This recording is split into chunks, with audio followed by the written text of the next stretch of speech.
In this video, I'm just going to wrap up our discussion around inputs and different form controls. There are plenty of elements or different form controls we have not yet covered and probably won't. For example, it's pretty uncommon to use a week picker or a month picker, a date time local. All of these are here, but we're not going to spend much time on them. But there are a couple that I do want to highlight, and they don't really have a lot to do with one another, but I'm just going to make this quick. So the first one is range. A range input creates a little slider where a user can select some value on a sliding range. And we can control the minimum and maximum values. So this could be going from 0 to 100, or it could be going from 500 to 520. It's totally up to us using different attributes. But the way that we create this slider and this range input, surprise, surprise, is input type equals range.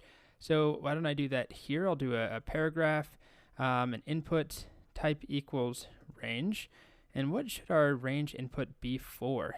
How about, we'll do a label here. How about amount of cheese? Sure. And this will be a label for cheese. ID needs to be cheese. Great. So now we've got our label connected to our range input. And let's also figure out what the minimum and maximum values are. We can set that using min and max attributes. So let's do that right here. Let's do min equals, what should our cheese go to or go from? How about just 1 to 10? Max equals 10. So you're not going to notice a huge difference here. It is a little bit different because now I can only step 10 times. It's not as smooth. And if I submit this, let's say it's, let's go to 9 right there, submit. Oh, I never gave it a name. That's my fault. Let's give it a name, cheese level maybe.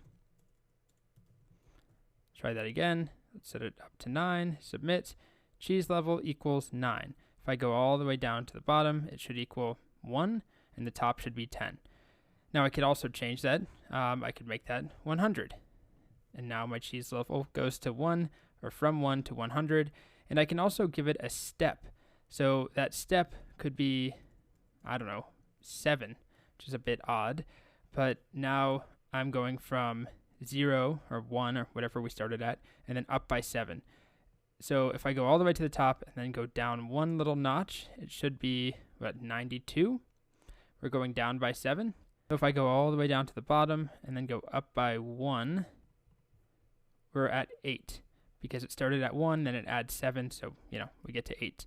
So we're jumping up by 7 each time, very bizarre. So I'll get rid of that.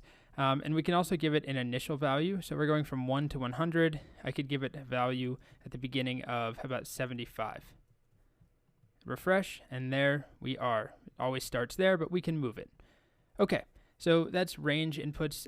These are relatively commonly used, not on every single form, but I figured you should know about them. The next one I'll show you, along these same lines, we actually have already seen this. It's the number input from way early all the way up here. I just wanted to show you we can do the same thing with a min and a max. So if I go back to my number, where are you? Input type equals number. I can give it a min. So this is supposed to be any number. How about min will be 1, max will be 10. Now, it shrinks down quite a bit. We can use CSS to change that, but maybe let's go max of 1,000. And you'll see that I can't go down below 1, and I couldn't go above 1,000. I'm not going to, well, I guess I could do this.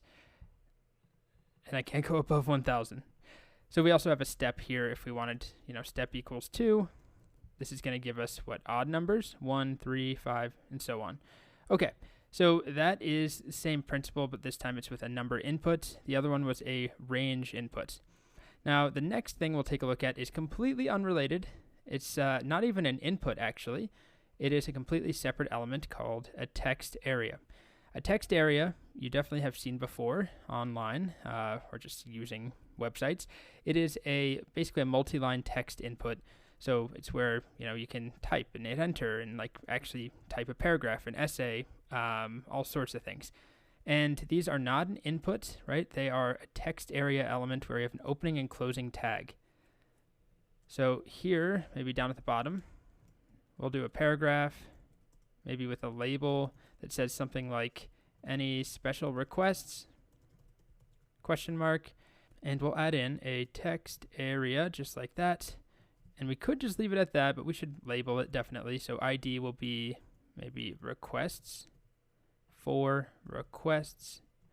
Okay, let's refresh. And here is our text area, and I can start typing.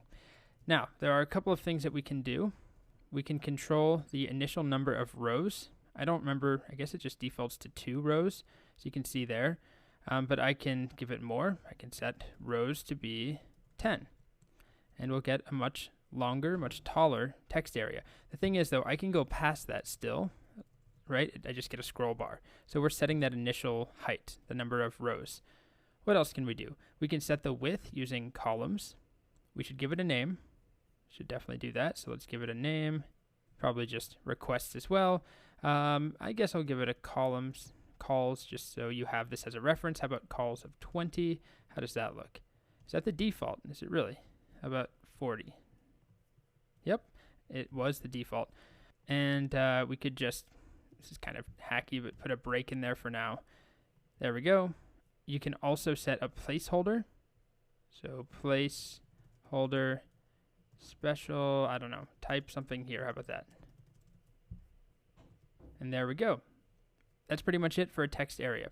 So we can control the height and the width using rows and columns.